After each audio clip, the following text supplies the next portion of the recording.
black silk bloused cravat, a traditional shirt with celluloid and linen laminated button-on collar, 1880 style brogues, a grizzled beaver banker's hat,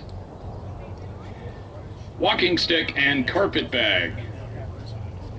It's one of those walking sticks that you're not allowed to see because they're not allowed by law as a weapon. Right. The outfit is complete with an original 1883 key wind pocket watch with original watch chain and fob, which is an antique cigar cutter in the shape of a cross. Money is carried in an original 1880s man's leather coin purse.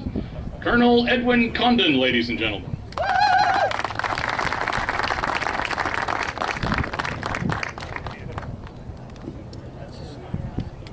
Number 3, in the saloon hostess category, wearing a burgundy outfit with black lace, salon hostess dress with beaded trim at the neckline in the background.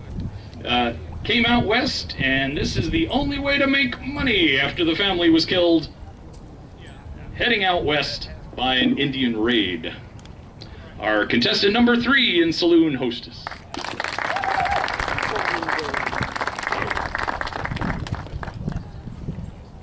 First, remain nameless unless mom and dad are watching. Number 2 in male townsperson, we have Judge Case, Justin Case, Sr., barrister extraordinaire. If you need your baseball games fixed, he's your man. Marriages annulled, juries fixed, duels refereed, and other odds and ends, mostly ends. He's wearing a top hat, a collarless shirt, a gray vest, a gold watch, pinstripe trousers, and a shoulder holster with Colt's .45 Peacemaker that he is definitely not hiding. As a member of the legal profession, actually. As a member of the legal profession, absolutely. Number 2, male townsperson, Justin Case.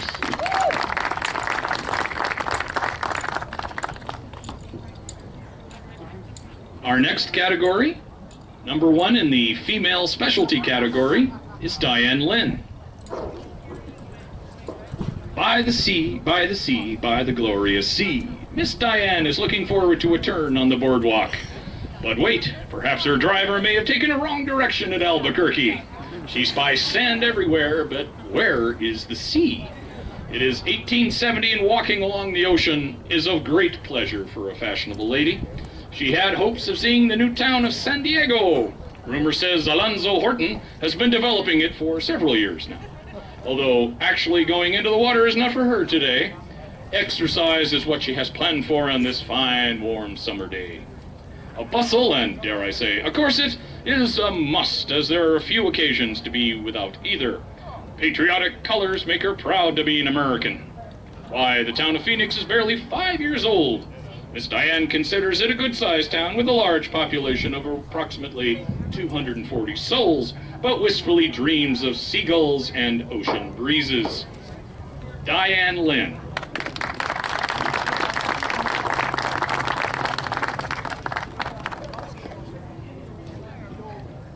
Number 3 in our male townsperson category, Mr. Manning. Good day. A purveyor of imported liqueurs and libations, Mr. Manning is here today accompanying his lady wife on a sojourn to the beach. Oops. Thank you. Mr. Manning.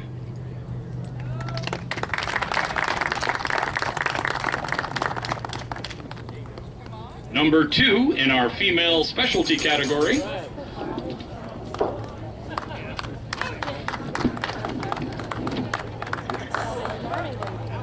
she is Captain Alistair McGregor, born in the Highlands of Scotland, went to London, England in 1878 to study under William and Catherine Booth, who served the poor under the name of the Salvation Army. She sailed across the pond to the New World in 1880 with 7 Salvationists. Here she is in the middle of the Devil's Land with her tambourine and her 1812 Bible to preach to the heathens. Now she's wearing a bonnet that is black straw with black satin, rushing, a big black bow on the side, and black satin chin strap. She has a navy tunic with white cotton lace collar and epaulets on the shoulders. It is a navy blue wool. Her skirt is 5-gore navy blue wool with drawstring. Black cotton petticoats, camisole, bloomers, and black stockings. Woohoo! Lace high shoes, an 1812 Bible, and her tambourine. Now she must bid you good day, as she has ladies of the night to preach to, and have them close up the saloons and shake up this here town. I believe you will find them yonder.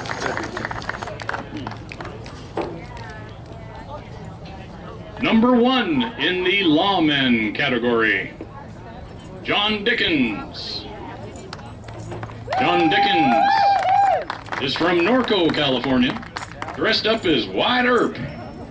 Featured in parades in Southern California, he's in the possession of Virgil Earp's shotgun, which, by the way, is carrying. Very nice. John Dickens, ladies and gentlemen.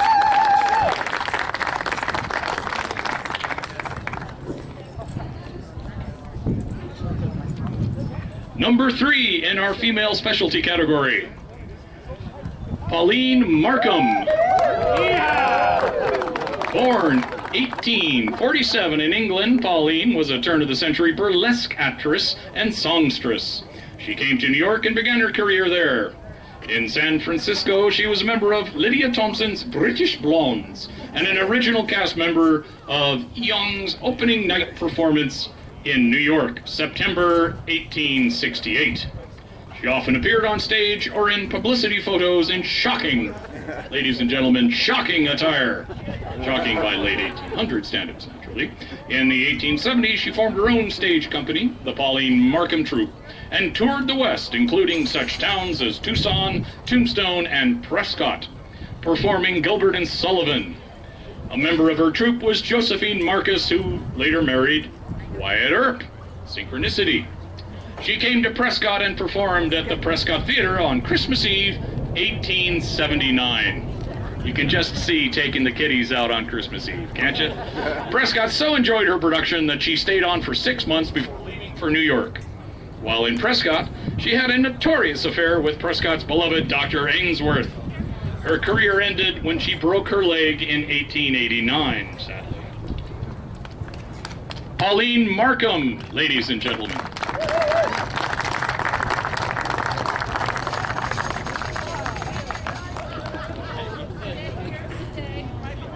Number 1 in male specialty category. Ladies and gentlemen, we have Little Pinto Bean. Born in 1843 in Lincoln County, New Mexico. He was born in the middle of the railroad tracks in a boxcar. His father was a labor pusher for the Southern Pacific Railroad. He's here in pursuit of a mercenary scum by the name of Walker, who ambushed his uncle, Colonel Melendres. He used to be a scout for Colonel Melendres. This in the year 1884. He's wearing a sarape given to him by his grandmother, an earring that belonged to his grandfather, who was a seafarer from Portugal. His leggings are made from canvas. He's made his own knife and stole this vest that he took from a man he killed. There you are. His footwear is also from the man he killed. Good thing they were the same size. He has 2 cattails. He carries a Colt 45 and a 12-gauge double-barreled shotgun.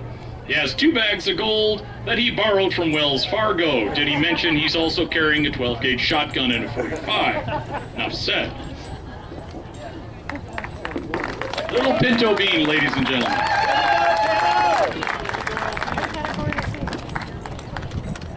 He's special. Number 11. 1. It says 1 twice. Must be very good. Number 1 in the Madam category is Annabelle Bradsford.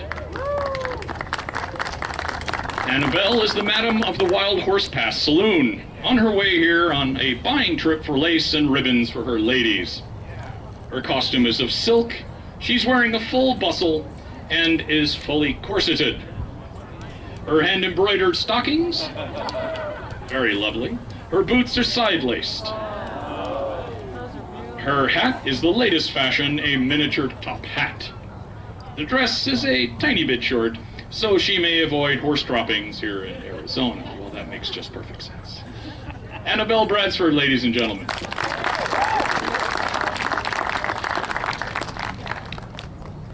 Number 2 in the Madam competition, California Lil. California Lil is a Madam and/or chanteuse traveling from San Francisco to Tombstone. She's wearing an authentic 1880s ball gown designed and decorated by her. Her gown features silk roses and crystal decorations from Bavaria. California Lil, ladies and gentlemen.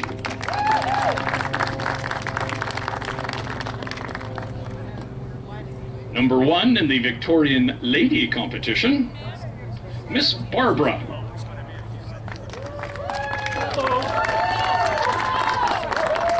Miss Barbara is heading out for a tea in the town. She's wearing a toilette which consists of a princess plum silk dress. Sleeves of the dress have plum and gold striped cuffs trimmed with gold brocade. The skirt of the dress is trimmed with a plum silk flounce supporting gold taffeta pleats. A sleeveless polonaise of plum and gold stripes is worn over the princess dress. The polonaise is also trimmed with gold brocade. The back of the polonaise has a watteau back. Both the dress and polonaise are laced in front with a gold cord with gold tassels. A gold taffeta ribbon and bow is at the front of the dress. Accent on the gold. Ladies and gentlemen, Miss Barbara.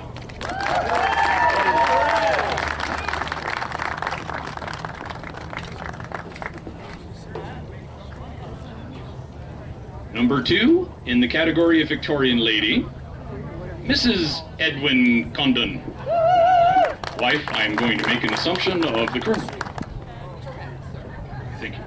A lady from town of about 1895. I blush to even mention, her undergarments are cotton stockings, bloomers, camisole. There are children present, aren't there? 1880s door corset with Rachel lace and Venice beading lace. Traditionally laced steel busk and 24 steel bones. Originally, it's an original 1880s petticoat and 1880s replica petticoat. Her outer garments are a two-piece spring daytime walking ensemble comprised of fully lined, slubbed mauve silk walking skirt, matching self-belt and cape with stand-up collar, traditional blouse with jabot, lace-up boots, mitts, hat, reticule, fan, and parasol. Oof. Her jewelry, she's wearing an original 1889 ladies pocket watch, original 1880s watch pin and chain. The watch fob is her great-grandfather's, circa 1885. She's wearing original 1880s prescription spectacles manufactured in South Dakota around 1881. The case is of the same time period. She's also wearing cameo and replica earrings. Miss Edwin Condon, ladies and gentlemen.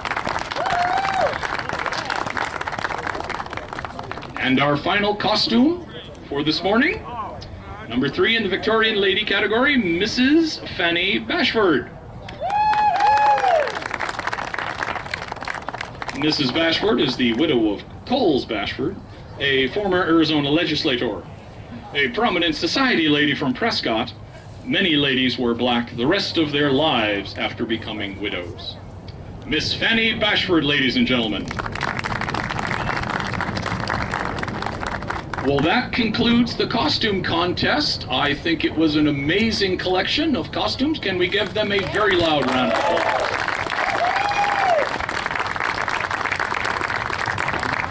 My understanding is that the winners of the costume contest will be announced at 11:15. Could someone give me a nod? Well, it's 11:30 now. It's 11:30 now? Well, there you go. 12:15. gives us a little time. So please be back here at 12:15 when we'll be announcing the winners. Thank you. Or 1:30. Apparently, the costume contest winners will be announced at 1:30. Thank you.